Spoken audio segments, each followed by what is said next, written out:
પ્રણામ દોસ્તો, આજે આપણે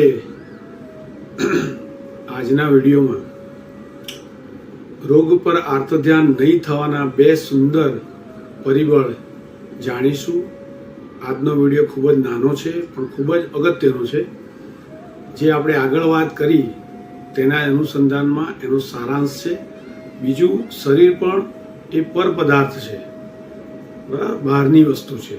તો એના માટે પણ આપણે શું સુંદર વિચાર કરવો જોઈએ જેથી આપણને રોગ વખતે કોઈ હાયવોય ના થાય. તેના માટેની આજે વાત કરવાની છે. તો મિત્રો, શરીર માટેનો સુંદર વિચાર શું કહે છે? પછી શરીર પણ એમાંની જ એક ચીજ છે. એ છે ત્યાં સુધી એના દ્વારા શક્ય આત્માહિતનું કામ સાધી લેવાનું છે. શરીરનો મેક્સિમમ ઉપયોગ આપણે ધર્મ ક્રિયાઓ કરવાની પ્લસ એમાં ઉલ્લાસ નાખવામાં આપણા શરીરની શક્તિને ઇન્વોલ્વ કરવાની, બરાબર. એટલે આત્માહિત માટે જ વધારે શરીરનો ઉપયોગ કરવાનો. કર્તવ્ય પ્રમાણે સંસારની જે કંઈ વસ્તુઓ કરવી પડે છે આજીવિકા માટે, તેમાં તો કરીએ જ છીએ આપણે શરીરનો શક્તિનો ઉપયોગ. પણ બાકીના ટાઈમમાં ધર્મની અંદર એ જ શરીરને સાધન તરીકે ઉપયોગમાં લેવાનું. પછી જ્યારે શરીર બગડે ત્યારે એનું દુઃખ નહીં, નહીતર શોક અને પોક ભારે, હાય મારે મરવાનું એમ થાય. એ શરીર તો કેવું છે, લેભાગોની જમાતનું છે. માટે છે ત્યાં સુધી આપણે તો વિચારની મક્કમતા યાની સ્થિત પ્રજ્ઞતા રાખી એની પાસેથી કામ કાઢી લેવાનું. બીજું કે રોગમાં આર્તધ્યાન ન થવાના બે કારણ કયા કયા છે? એક મધ્યસ્થતા, બીજું કર્મ ફળ વિચાર. આ બે ફરી એકવાર. રોગમાં જનરલી સંસારમાં કોઈને પણ બીમારી આવે ત્યારે એને હાયવોય થાય છે જ. તો એ કોને નથી થતી, અથવા તો આપણે ના થવા દેવી હોય તો કઈ વસ્તુ પર તત્વચિંતન કરવું જોઈએ ને શેના સંસ્કાર પાડવા જોઈએ જેથી આપણને એ વખતે મન સમાધિમાં રહે. તો એક છે મધ્યસ્થતા અને બીજું છે કર્મ ફળ વિચાર. તો કઈ રીતે? ધારો કે એક મુનિ રોગમાં ચિકિત્સા કરાવે છે છતાં તેમને આર્તધ્યાન કેમ નથી, એની આ વાત ચાલે છે. એમાં એક કારણ બતાવ્યું કે મુનિ મધ્યસ્થ છે. એમને શરીર પર રાગ નથી અને રોગ પર દ્વેષ નથી, કારણ કે બંને વસ્તુ પર પદાર્થ છે, રાઈટ. એ સમજે છે કે શરીર પણ એક દિવસ જનારું અને રોગ પણ જનારો.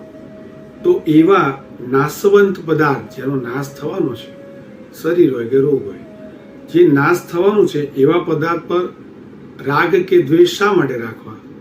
તો મધ્યસ્થતાની ભાવનામાં આપણે પણ આ જ વસ્તુ ફોલો કરવાની, આ જ વિચારવાનું છે કે એક દિવસ આ રોગ એ પણ જતો રહેશે અને રોગ જ્યાં છે એ જગ્યા શરીર એ પણ જતો રહેશે, રાઈટ. એવી રીતના સ્થિતિ સંયોગ માટે વિચારે કે આ સ્થિતિ જે ખરાબ છે કે સારી છે. સારી પર આપણે રાગ કરીએ છીએ, ખરાબ પર દ્વેષ કરીએ છીએ. તો એ વખતે પણ આપણે વિચારી શકાય આ જ રીતે ધર્મના અવલંબને કે સારી પરિસ્થિતિ છે તો એ પણ રહેવાની નથી ને ખરાબ પરિસ્થિતિ પણ રહેવાની નથી.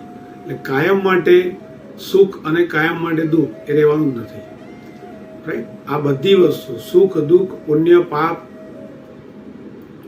સારી પરિસ્થિતિ ખરાબ પરિસ્થિતિ, આ બધી વસ્તુઓ પર રાગ કે દ્વેષ કરવા જેવો નથી, કારણ કે અંતે બધા જવાના છે. બીજું, મુનિ રોગ વેદનામાં આર્તધ્યાન ન કરે એનું બીજું કારણ આ કે રોગના મૂળમાં એમને પોતાના કર્મ વિપાકનો વિચાર છે, ખ્યાલ છે. એ શું છે કે એ જુએ છે કે આ જે રોગ વેદના અને આપત્તિ આવી એ મારા પોતાના જ બાંધેલા પૂર્વ કર્મના ઉદયના લીધે છે. તો અશુભ કર્મના ઉદય વિના આપત્તિ આવે નહીં. મારા અશુભ ઉદય વિના મારું શરીર ખરાબ થાય નહીં. દુનિયામાં કોઈ એવી સત્તા નથી કે જે જીવના અશુભ કર્મ વિના એનું કંઈ પણ બગાડી શકે. કેટલી સુંદર વાત આચાર્ય ભગવાન ન્યાય વિશારદ પરમ પૂજ્ય ભુવન ભાનુસુરીશ્વરજી મહારાજાએ કહી. કેટલી સુંદર વાત. દુનિયામાં એવી કોઈ સત્તા નથી કે જે જીવના અશુભ કર્મ વિના એનું બગાડી શકે. જો તમારું અશુભ કર્મ તમે કરેલું છે તો એ અશુભ કર્મ જ તમારું બગાડી શકે, બાકી કોઈનામાં એવી તાકાત નથી. એ જ રીતે એનું ઉલટું કે તમારો પુણ્યનો ઉદય હોય અને તમારો શુભ કર્મનો ઉદય હોય તો ગમે એટલું આખી દુનિયા તમારા માટે ખરાબ, તમને ઊંધા કરવાના, તમને હેરાન કરવાના, તમને દુઃખી કરવાના ગમે એટલા પ્રપંચ કપટ કરે તો પણ એ લોકોને એમાં સફળતા મળશે નહીં. જ્યાં સુધી તમારો શુભ કર્મનો ઉદય છે ત્યાં સુધી એવી કોઈ સત્તા નથી કે તમારું બગાડી શકે. બરાબર. અને એવું જ જ્યાં સુધી તમારા અશુભ કર્મનો ઉદય છે ત્યાં સુધી તમારી પરિસ્થિતિ, સંયોગ અથવા તો રોગ કે કોઈ પણ વસ્તુમાંથી તમને કોઈ બહાર પણ કાઢી શકશે નહીં. એ જ્યારે તમે અશુભ કે શુભ કર્મોને, આપણે બધા અશુભ કે શુભ કર્મોને બરાબર ધ્યાનથી તત્વચિંતન કરીને વિચારીએ તો આપણે પોતે જ જવાબદાર છે એવું માનવું પડે, સ્વીકારવું પડે. તો આપણને ઘણી બધી હદે રાહત થઈ જાય. અને એ સમય કેટલો ચાલશે, કેટલો લાંબો સમય છે એ પણ ખબર નથી. તો જેટલો પણ સમય તે વખતે સમાધિ રાખી અને એ સમયને પસાર કરી દેવો, કારણ કે એ સ્થિતિ કે સમય પણ એક ધારો રહેવાનો નથી. બરાબર છે. તો એ પરિસ્થિતિના પલટા થવાના જ છે. તો જેમ આપણે કહીએ સુખનો સૂરજ ઉગશે, આ દુઃખની અંધારી રાત જશે. તો એ બધી વાત જે છે એ આને અનુલક્ષીને જ છે કે પુરુષાર્થ કરે રાખવાનું છે. અશુભ કર્મના નામે બેસી નથી રહેવાનું, શુભ કર્મના નામે પણ બેસી નથી રહેવાનું. સતત પુરુષાર્થ જે કરવાનો છે, મુખ્ય પુરુષાર્થ આત્માના વિકાસ માટે, અધ્યાત્મના માર્ગે પ્રગતિ માટે પણ સંસારમાં છીએ એટલે સંસારના કર્તવ્યો પણ પ્રથમ અગ્રિમતા આપીને કરવાના છે. બાકીના સમયમાં બને તેટલો આત્માને પર પદાર્થમાં, સંસારના સંજોગો સામે લડવા, સંસારમાં રહેતા લોકોથી સંપર્ક બને ત્યાં સુધી, જ્યાં સુધી આપણને કોઈનું કીધેલું ટચ નથી કરતું, આનંદ કે આઘાત નથી લગાડતું, એ લેવલે ગયા પછી વાંધો નથી લોકો સાથે સંપર્ક વધારવામાં.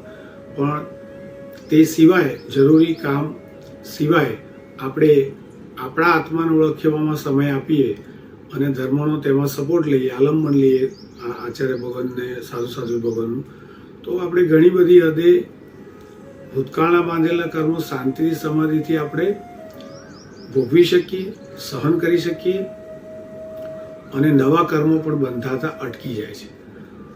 તો ખાસ કરીને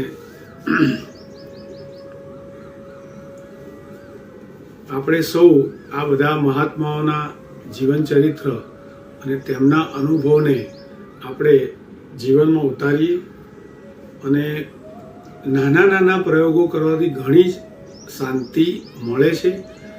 સવાલ એ પ્રેક્ટિસનો છે. આવું ઘણું બધું અનાદિકાળથી ખોટું કર્યું છે એટલે એ પ્રેક્ટિસ પડતી નથી, અઘરું પણ પડે છે.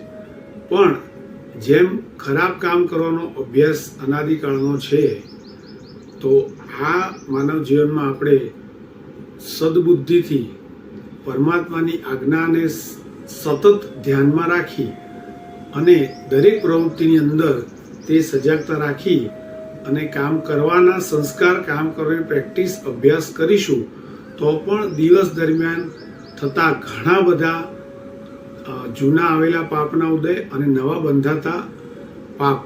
બંધાતા કર્મ, એમાં ખાસી એવી બ્રેક લાગી શકે તેવું છે. તો મારી બસ પરમાત્માને અભ્યર્થના કે આપણે સૌ જે કંઈ સાંભળે છે, જોવે છે, પ્રેક્ટિસ કરીશું અને એમાંથી આપણા જીવને સમાધિ, શાંતિ મળે તેવી જ પ્રભુને અભ્યર્થના. પ્રણામ. જય આદિનાથ. નેક્સ્ટ વિડીયોમાં આપણે શ્રીપાળ રાજા અને ધવલ શેઠ એ બેના આખા ઉદાહરણથી સાહેબજીએ સમજાવ્યું છે કે શા માટે શ્રીપાળ રાજાને શાંતિ હોય છે, કેવો પુણ્યકર્મ, કેવો તેમનો શુભ કર્મનો પ્રભાવ અને સામે ધવલ શેઠ કેટલો નિષ્ફળ જાય છે અને કેવા નાટકો કરે છે તેના વિશે આપણે વાત કરીશું. તો પ્રણામ, જય આદિનાથ.